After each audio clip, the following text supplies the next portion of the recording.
Migrant border crossings in 2023 now outnumber the populations of 17 United States states. Let that sink in for a second. Yeah. Bottom line in, that's a lot of folks just coming right up through that mostly closed southern border, isn't it? Yeah, and we've got an administration that's taking it seriously. Well, they're going to need to, because this is a massive crisis in the works. I mean, it's been happening for years, and now it's really ramping up. You've got a caravan right now in southern Mexico that's about 1,000 miles away from the U.S. border, and it's got somewhere around 8,000 people. And they're saying that could go as large as 17,000, maybe 20,000 people before it hits that southern border. Let's get into this a little bit more. Here we go. The number of migrants crossing the border from Mexico into the United States in 2023 surpassed the population of 17 states. This is from the U.S. Customs and Border Protection. In the first 11 months of 2023, at least almost 3 million migrants crossed either the United States southwest or northern borders, according to CBP data. It's an increase from recent years that has created a headache for President Biden, and who has faced attacks from Republicans about border, as he should. This is something that could have been avoided. Trump went the opposite direction, right? He was just all about sealing up that border. And now we've seen what can happen when you've got a Democrat president in who basically wanted to reform immigration policy, but was basically just handing out citizenship willy-nilly, left and right. And you can't have that either. So now you've got a situation where literally thousands, hundreds of thousands of people from around the world, mainly Central America, are en route one form or another, or have already come in. And that runs into the millions. We're literally running into the millions, 3 million. Biden's critics argue that his administration has not done enough to curb the influx of migrants. Biden administration has encouraged the migrants. Oh yeah. I mean, basically they have set up a known quantity where if you make it into the United States, Border Patrol isn't going to send you back. We're going to bring you in. We're going to get you, we're going to hook you up. That's bottom line. It's this unwritten rule that, hey, we're going to help you out. Help a brother out, right? We're going to help you out. All you got to do is get here. Just come on in. It'll be fine. It'll work out. And his approach to the border has incentivized migration. Absolutely, 100%. Some experts, however, have said external factors such as political instability and been primary drivers of migration. Well, they're not migrating to other countries, are they? Not really. Their end goal is to make it into the United States. I just saw a quick, right before this, I was looking at some other footage. And one of the places, interestingly enough, that folks are now stating is Oklahoma. It's just beyond Texas, Oklahoma. Oklahoma, Texas, Dallas, Florida, New York City, Denver has taken on a ton of these migrants. And all these big sanctuary cities, these self-serving, lip service to sanctuary city are now in a position where, oh man, yeah, we're a little bit overrun here. If you guys could cut down the bus rides to our state, that would really help us out. And now migrants are being dropped off in various suburbs throughout Chicago. Imagine that, getting dropped off in the South Side. Oof, where am I? This is America? Oh, that's not good.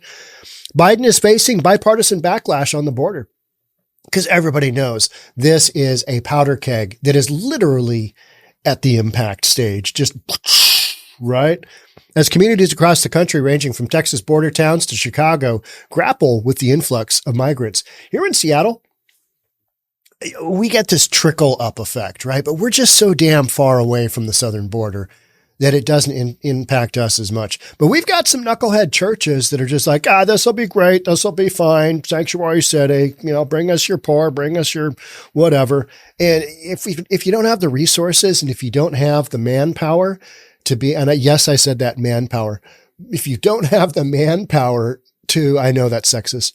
If you don't have the manpower to physically contain all the folks that you've got in your encampment, it goes wildly sideways. Shocking. Imagine that, right? Can't contain it, gets out of control. What? Hey now. Even some Democrats, such as New York Mayor Eric Adams, have voiced criticism of Biden's handling of the border. So right now, Biden, not Biden, but Eric Adams, mayor of New York. We've got Let's Go Brandon Johnson of Chicago, and a knucklehead who runs Denver are all bitching and complaining. We're going to need some federal intervention here with funding because we're out of money. Really?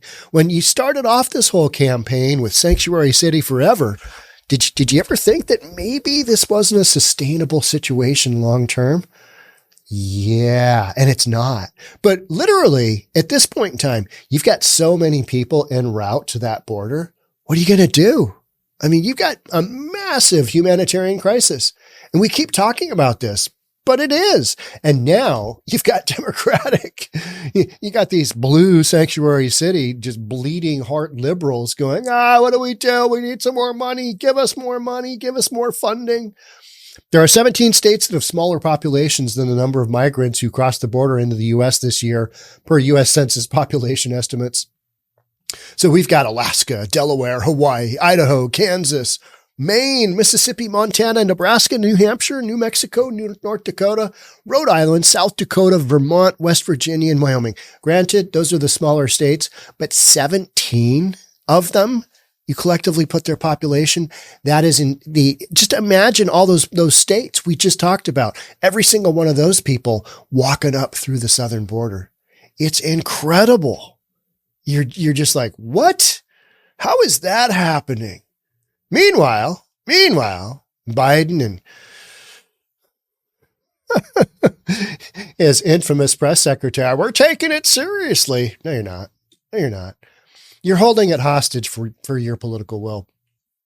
The number of new migrants mark an increase from the past few years. In 2022, 2.7 million migrants crossed the border, while the number was a little over 2 million in 2021. We're just ratcheting up. We're escalating. And why wouldn't we? Why wouldn't we be? Because folks have got the word. I mean, if you're going to make a run for the border, now is your time. Your ship is here. It's sailing. You still got time to get on it. But this with this election, this is a big, big topic. This is something that people in a lot of states are being impacted by. And I think folks are finally going, oh, yeah, huh. Well, this is not a sustainable humanitarian crisis, right? I mean, as if any of them are. But this is one that could specifically be avoided had the word not been basically sent out. Come on in. It'll be good. It's great. This is great. Everybody will be happy. Because there is no more room at the inn, and funding for so many of these entities is not there. All right, we need some more federal funds because when we said we were sanctuary cities, I mean, we said that in principle, but it's not really working out that way. We ran out of funds. Joe, could you give us some more funding? Because, man, we are out. And the future prospects for our income, for our taxation of our, already our constituents, it's not looking good either. Budget's going in the wrong direction. Give us some money. We need it. The highest number of migrants crossed the border in September when 341,000 people entered the U.S. 341,000 in a month. We had a single day recently where 14,000 went through. I mean, you've just got some shocking numbers happening, right?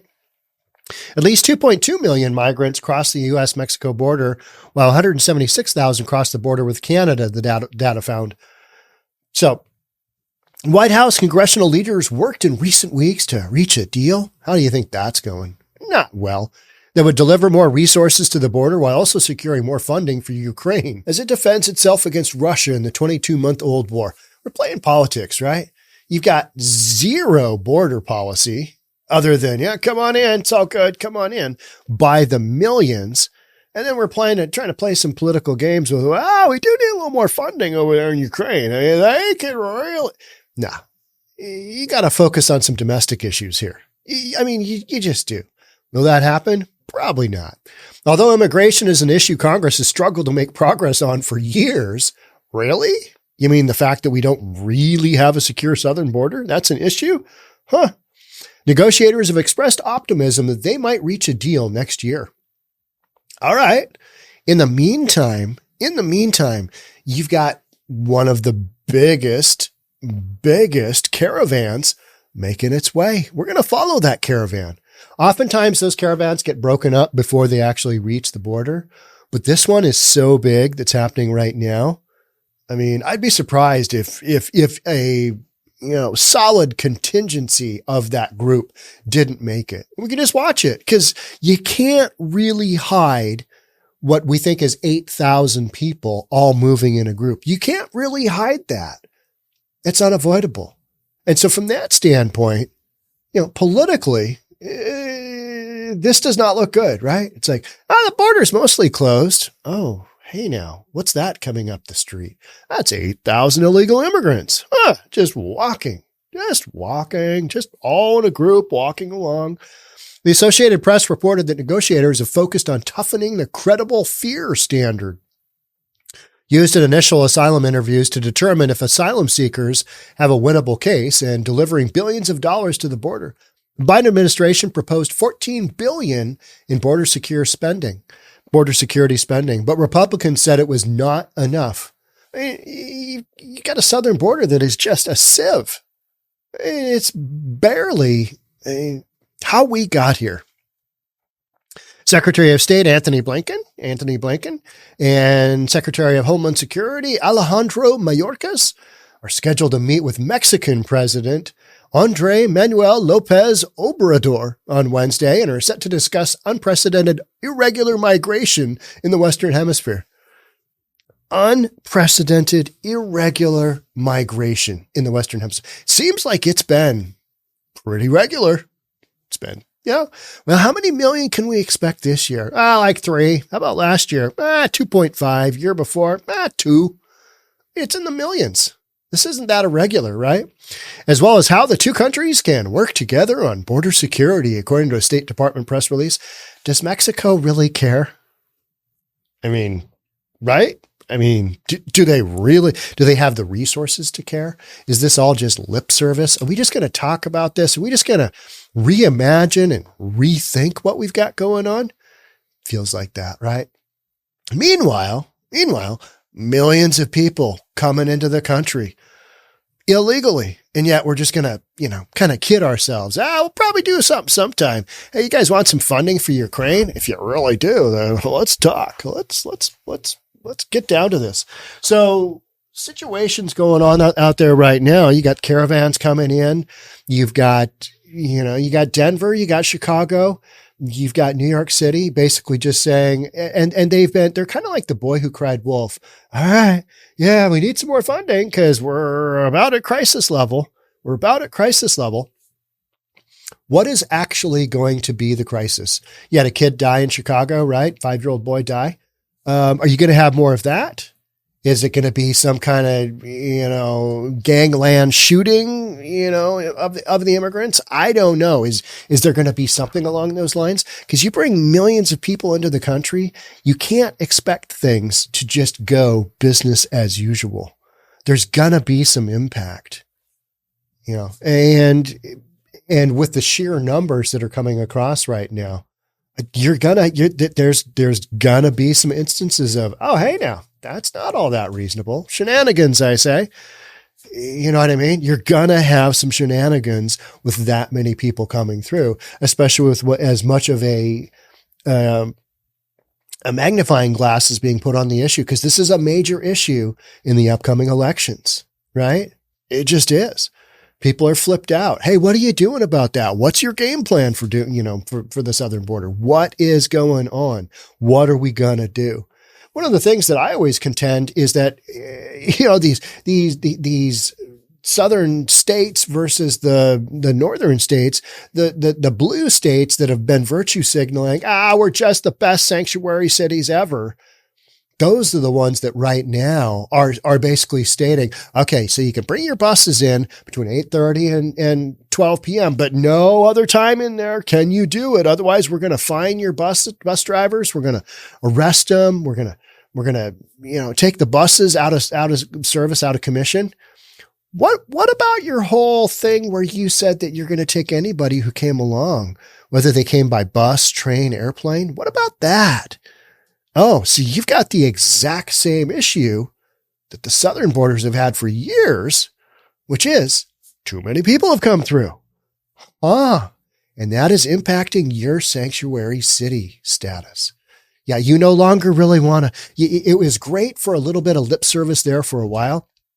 But then when the rubber hits the road, which is what has happened in the southern borders, in the southern border states for years now, particularly the last couple of years since Biden took office, things have gone just wildly sideways. Just the numbers have exponentially gone through the roof, right? So yeah, that's what the southern states have been experiencing for years. It's like, all right, we're overrun. But now these, you got Denver and you got Chicago, Illinois, and New York with Mayor Eric Adams there, just all collectively going, we're not really sure what we're going to do here, but this is not sustainable. No, really? Huh. Interesting. You mean the same thing the guys at the southern border have been saying for years? That old song and dance drill, that they were saying that when you were virtue signaling that our sanctuary city status. Huh. Weird. Who knew? I mean, who would have seen that coming, right? And now with all these folks that you can literally see coming, be interesting to see like a heat wave map, right? Of humanity. That's got to be out there. I mean, that group of 8,000 people, I think it was 6 and then another couple of thousand joined. That's got to show up as some kind of, just moving massive humanity. Just the body heat alone, right? Of a, moderate sized town moving all northward towards the border. I mean, these are crazy times. It's wild.